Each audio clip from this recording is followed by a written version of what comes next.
Hi everyone. आज हम पढ़ने वाले हैं क्लास 10th का चैप्टर लाइफ प्रोसेसेस। तो हम लाइफ प्रोसेसेस से क्या समझते हैं? देखो, लाइफ प्रोसेसेस का मतलब होता है वो एक्टिविटीज, वो बेसिक और एसेंशियल एक्टिविटीज जो कोई लिविंग ऑर्गेनिज्म परफॉर्म करता है ताकि वो जिंदा रह सके। है ना, एक डायलॉग होता है ना हिंदी में कि एक इंसान को जिंदा रहने के लिए तीन चीजें चाहिए होती है: रोटी, कपड़ा, मकान। तो ये वही मतलब उसी तरह से इसका मतलब है लाइफ प्रोसेसेस का कि एक लिविंग ऑर्गेनिज्म को जिंदा रहने के लिए कुछ बेसिक एक्टिविटीज परफॉर्म करनी पड़ती हैं, जिसके बिना वो जिंदा नहीं रह सकता है, वो अपनी लाइफ को मेंटेन नहीं कर सकता है, सस्टेन नहीं कर सकता है। तो उन्हीं एक्टिविटीज को हम कहते हैं लाइफ प्रोसेसेस। हमारे पास चार लाइफ प्रोसेसेस हैं: nutrition, respiration, transportation and excretion. Nutrition क्या होता है? कि हम क्या खा रहे हैं और कैसे खा रहे हैं, है ना। तो वो होता है न्यूट्रिशन। रेस्पिरेशन होता है जो हमने खाना खाया उसको हम कैसे ब्रेक डाउन करके एनर्जी रिलीज कर रहे हैं, क्योंकि इवेंचुअली हम खाना किस लिए खाते हैं? ताकि हम एनर्जी प्रोड्यूस कर सके, हमारी बॉडी को, बॉडी के सेल्स को एनर्जी मिल सके, ताकि वो through out the day energetic रह के अपना काम कर सके। तो रेस्पिरेशन वो होता है। ट्रांसपोर्टेशन क्या होता है? अब हमने खाना खा भी लिया, हमने एनर्जी भी प्रोड्यूस कर दी, बट अगर कोई सब्सटेंस हमें एक जगह से दूसरी जगह भेजना है तो हम कैसे भेजेंगे? तो उस टेक्निक में हमें ट्रांसपोर्टेशन मदद करता है। And last, excretion. अब हमने खाना भी खा लिया, एनर्जी भी बना ली, ट्रांसपोर्टेशन भी कर लिया, बट जो भी वेस्ट बनेगा, है ना। अब जैसे हम घर में काम करते हैं, है ना, सफाई करते हैं, तो बहुत सारा कूड़ा हम इकट्ठा कर लेते हैं ना सफाई करते वक्त, और उसको बाद में हम बाहर डस्टबिन में फेंक देते हैं। तो वैसे ही जब हमारी बॉडी फंक्शन कर रही होती है, क्लीनिंग कर रही होती है, और जो भी एक्स वाई जी काम कर रही होती है, फंक्शंस कर रही होती है, तो वो भी वेस्ट प्रोड्यूस करती है। तो उस वेस्ट को भी निकालना बहुत इंपॉर्टेंट है, तो उसमें हमें एक्सक्रीशन मदद करता है। तो सबसे पहले हम डिटेल में पढ़ने वाले हैं न्यूट्रिशन को। देखो, न्यूट्रिशन दो टाइप का होता है: ऑटोट्रॉफिक एंड हेट्रोट्रॉफिक।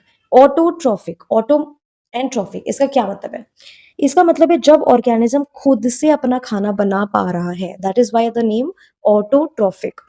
हेट्रोट्रॉफिक का मतलब होता है कि इंसान खुद खाना नहीं बना रहा है, इंसान नहीं, ऑर्गेनिज्म खुद खाना नहीं बना रहा है, and is dependent on some other source और सम अदर एनिमल और क्रिएचर। ठीक है। तो ऑटोट्रॉफिक मतलब कि खुद बना पा रहा है, और हेट्रोट्रॉफिक मतलब खुद नहीं बना पा रहा है। ऑटोट्रॉफिक में दो सब पार्ट्स हैं: photo autotrophic and chemo autotrophic. Photo autotrophic नाम से पता लग रहा है कि कुछ लाइट से रिलेटेड है। मतलब फोटो ऑटोट्रॉफिक में क्या होता है कि खाना खुद तो बना रहे हैं, but with the help of light energy, इसलिए उसका नाम है फोटो ऑटोट्रॉफिक। इसके एग्जांपल्स आते हैं ग्रीन प्लांट्स। एज हम स्टार्टिंग से पढ़ते आते हैं कि ग्रीन प्लांट्स फोटोसिंथेसिस से अपना खाना बनाते हैं। तो वो क्या है ना, वो किस चीज का एग्जाम्पल है? वो यही एग्जाम्पल है फोटो ऑटोट्रॉफिक का, कि वो लोग लाइट को यूज करके अपना खाना बना रहे हैं। और इसमें एक और एग्जाम्पल है साइनोबैक्टीरिया, इसको हम ब्लू ग्रीन एल्गे भी कहते हैं। Next in this is chemo autotrophic. पहला था photo autotrophic, next is chemo autotrophic. ये दोनों ऑटोट्रॉफिक न्यूट्रिशन के ही पार्ट्स हैं। Chemo autotrophic as the name suggest, chemo मतलब कि केमिकल।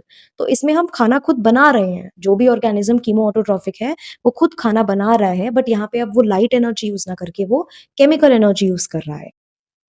ओके, तो ये तो हो गया ऑटोट्रॉफिक न्यूट्रिशन। ठीक है। हेट्रोट्रॉफिक न्यूट्रिशन की बात करें तो हेट्रोट्रॉफिक न्यूट्रिशन मतलब ऑर्गेनिज्म अपना खाना खुद नहीं बना पा रहा है, वो किसी और पे डिपेंडेंट है। इसके तीन सब पार्ट्स होते हैं: holozoic nutrition, saprotrophic nutrition and parasitic nutrition. सबसे पहले अगर हम होलोजोइक न्यूट्रिशन पढ़ें तो इसमें क्या होता है, पूरा फूड पहले इंजेस्ट किया जाता है, यानी कि खाया जाता है, और उसके बाद फूड डाइजेस्ट होता है बॉडी के अंदर। इसका बहुत ही प्राइम एग्जांपल है हम ह्यूमंस। हम होलोजोइक न्यूट्रिशन को फॉलो करते हैं। हम पहले खाना इंजेस्ट करते हैं, यानी खाना पहले हमने खाया, उसके बाद हमारे स्टमक में उसका डाइजेशन होता है। नेक्स्ट हेट्रोट्रॉफिक न्यूट्रिशन का सब पार्ट है सैप्रोट्रॉफिक न्यूट्रिशन। इधर ऑर्गेनिजम्स क्या करते हैं, वो डेड और डिकेइंग मैटर पे फीड करते हैं। डेड एंड डिकेइंग मैटर जैसे कुछ भी, अगर है ना आपने एक्सक्रीट आउट कर दिया या कोई ऑर्गेनिज्म मर गया तो वो डेड हो गया, डीके हो गया, तो उन सारी चीजों पे जब फीड करते हैं तो वो सैप्रोट्रॉफिक न्यूट्रिशन होता है। Last in this is parasitic nutrition. देखो, पैरासाइट से क्या समझ आता है ना, समथिंग जो हमारे बॉडी पे अटैक टाइप कर देता है, हमारी बॉडी में रहता है। तो पैरासिटिक न्यूट्रिशन भी वही करता है। ये ऑर्गेनिजम्स अपना जो न्यूट्रिशन है वो दूसरे लिविंग ऑर्गेनिज्म से डिराइव करते हैं। जैसे अगर मैं बताऊँ तो देखो 2 तरीके के पैरासाइट्स होते हैं, एक्टोपैरासाइट और एंडोपैरासाइट। एक्टो मतलब जो आपके बॉडी के बाहर रह के आपसे न्यूट्रिशन लेते हैं। एंडोपैरासाइट यानी जो आपके बॉडी के अंदर रह के आपका न्यूट्रिशन लेते हैं। अगर मैं कोई बहुत अच्छा एग्जांपल बताऊँ तो जैसे हेयर्स में, है ना, हमारे हेयर में लाइस हो जाते हैं। तो ये बहुत ही अच्छा एग्जांपल है एक्टोपैरासाइट का कि वो हमारी बॉडी के ऊपर रह के हमारा न्यूट्रिशन लेते हैं। ठीक है? तो पैरासिटिक में क्या होता है कि दूसरे लिविंग ऑर्गेनिज्म से अपना न्यूट्रिशन हम डिराइव कर रहे हैं। अगर हम प्लांट्स के न्यूट्रिशन की बात करें तो ये तो हमें ख़ैर पता ही है कि वो फोटोसिंथेसिस करते हैं और उससे अपना खाना बनाते हैं। बट अगर हम यहाँ फोटोसिंथेसिस के मैकेनिज़्म को पढ़ें तो यहाँ पे क्या होता है? देखो यहाँ पे ना कुछ 3 स्टेप्स होते हैं। देखो ये तो हमें पता है कि फोटोसिंथेसिस के लिए हमें क्या-क्या इम्पोर्टेंट है। हमें देखो क्लोरोफिल चाहिए, सनलाइट भी चाहिए, कार्बन डाइऑक्साइड भी चाहिए और वाटर भी चाहिए। मेनली हमें 4 चीज़ें चाहिए। उसके बाद जो है प्लांट्स अपना खाना बना पाते हैं। करेक्ट? तो क्या होता है, सबसे पहले जो प्लांट है वो लाइट एनर्जी को अब्सॉर्ब करता है why the help of via the help of chlorophyll. Plants के अंदर ग्रीन प्लांट्स ग्रीन कलर ही क्यों है? क्योंकि उनके पास एक पिगमेंट होता है जिसे कहते हैं क्लोरोफिल, जो फोटोसिंथेसिस में मदद कर रहा है। कैसे कर रहा है? क्लोरोफिल की मदद से जो लाइट एनर्जी होती है यानी कि सनलाइट जो है वो अब्सॉर्ब कर लेता है प्लांट्स। नेक्स्ट इज अभी जो लाइट एनर्जी उसने अब्सॉर्ब की थी वो इसका कन्वर्जन करता है लाइट एनर्जी से केमिकल एनर्जी में, और इसके साथ-साथ वो वाटर का स्प्लिटिंग कर देता है इनटू हाइड्रोजन एंड ऑक्सीजन। तो ये जो वाटर था इसकी इसने स्प्लिटिंग किसमें कर दी? हाइड्रोजन एंड ऑक्सीजन में स्प्लिटिंग कर दी। नेक्स्ट वो कर रहा है reduction of carbon dioxide to carbohydrate.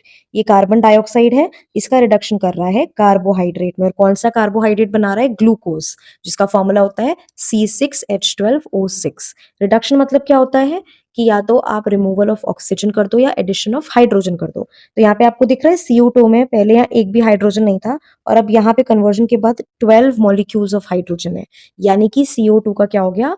Reduction हो गया और हमारा ग्लूकोज बन गया। तो फोटोसिंथेसिस से क्या क्या हो रहा है? देखो, सबसे पहले तो लाइट एनर्जी एब्जॉर्ब हो रही है क्लोरोफिल की मदद से, उसके बाद ये लाइट एनर्जी केमिकल एनर्जी में कन्वर्ट हो रही है और अपना वाटर जो है उसका स्प्लिटिंग हो रहा है ऑक्सीजन और हाइड्रोजन में। इसलिए बोलते हैं कि प्लांट्स ऑक्सीजन रिलीज करते हैं इसी प्रोसेस से, फोटोसिंथेसिस से ही।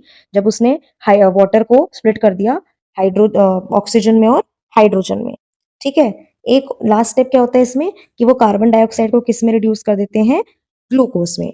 ये पूरा जो फॉर्मूला है और ये फ्लो चार्ट जो है ये आपको याद होना चाहिए फोटोसिंथेसिस के लिए। अगर हम देखें कि फोटोसिंथेसिस में क्या-क्या रिक्वायर्ड था और क्या-क्या प्रोडक्ट बना, तो रिक्वायर्ड यहाँ पे CO2 था जो हमें एटमॉस्फेयर से मिल जाता है, वाटर सॉइल से मिल जाता है via the roots, light energy आपकी सनलाइट है और chlorophyll is there in the chloroplast. Products क्या बनते हैं? फूड बन जाता है प्लांट्स का which is glucose which is a carbohydrate, oxygen and water.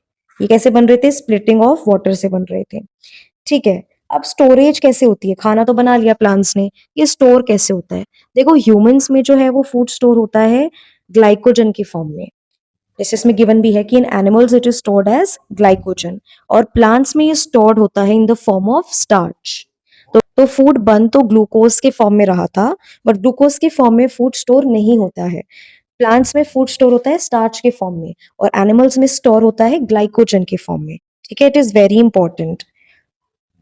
Okay, now stomata क्या होते हैं? देखो, स्टोमेटा टाइनी पोर्स होते हैं जो सरफेस ऑफ लीव्स पे प्रेजेंट होते हैं। स्टोमेटा की मदद से ही जो प्लांट में है गैसियस एक्सचेंज हो पाता है, ट्रांसपिरेशन हो पाता है। ट्रांसपिरेशन क्या होता है? ट्रांसपिरेशन होता है जब वाटर जो है वो वाटर वेपर्स की फॉर्म में वाया इवेपोरेशन लीफ मतलब बाहर चला जाता है लीव्स के थ्रू, है ना? तो वो स्टोमेटा में काम हो रहा होता है। तो स्टोमेटा क्या होते हैं? ये लीव्स पे टाइनी पोर्स लाइक स्ट्रक्चर्स होते हैं और इनका काम होता है गैसियस एक्सचेंज में और ट्रांसपिरेशन में। ठीक है, अगर आप इसका स्ट्रक्चर देखें तो आप देख सकते हैं ये पूरा स्टोमेटा का स्ट्रक्चर है। इसमें देखो क्लोरोप्लास्ट है, जिधर ये लीफ के अंदर ही होता है स्टोमेटा। तो यहाँ पे ये ग्रीन ग्रीन आपको दिख रहा है क्लोरोप्लास्ट, इन्हीं के अंदर क्लोरोफिल होता है।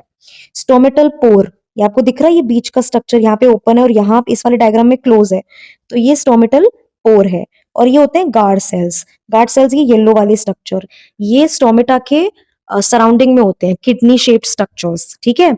ये गार्ड सेल्स भी नाम क्यों है, क्योंकि ये जो ओपनिंग और क्लोजिंग ऑफ स्टोमेटा है वो यही गार्ड कर रहे होते हैं। देखो यहाँ पे ये ओपन है स्टोमेटा, और यहाँ पे स्टोमेटा क्लोज है। यहाँ ओपन है तो हमें स्टोमेटल पोर क्लियरली दिख रहा है, ये रहा। यहाँ क्लोज है तो अच्छे से नहीं दिख रहा है। तो ये जो ओपनिंग और क्लोजिंग ऑफ स्टोमेटा है, ये गार्ड सेल्स ही मेंटेन कर रहे होते हैं। और स्टोमेटा होता क्या है बेसिकली, स्टोमेटा वही टाइनी पोर्स होते हैं लीव्स पे, और इनका काम गैसेस एक्सचेंज भी है और ट्रांसपिरेशन भी है। अब ये क्लोजिंग और ओपनिंग कब होती है स्टोमेटल पोर की, देखो जब स्टोमेटा, मतलब मेनली गार्ड सेल्स ही मेंटेन कर रहे होते हैं स्टोमेटा की ओपनिंग एंड क्लोजिंग। हाँ, तो गार्ड सेल्स कैसे ओपनिंग और क्लोजिंग को मेंटेन करते हैं, देखो जब गार्ड सेल्स के अंदर पानी जो है वो भर जाता है, जैसे इसमें भर गया है तो वो स्वेल हो जाते हैं, तो वो स्वेल हो जाते हैं तो वो ओपन हो जाते हैं।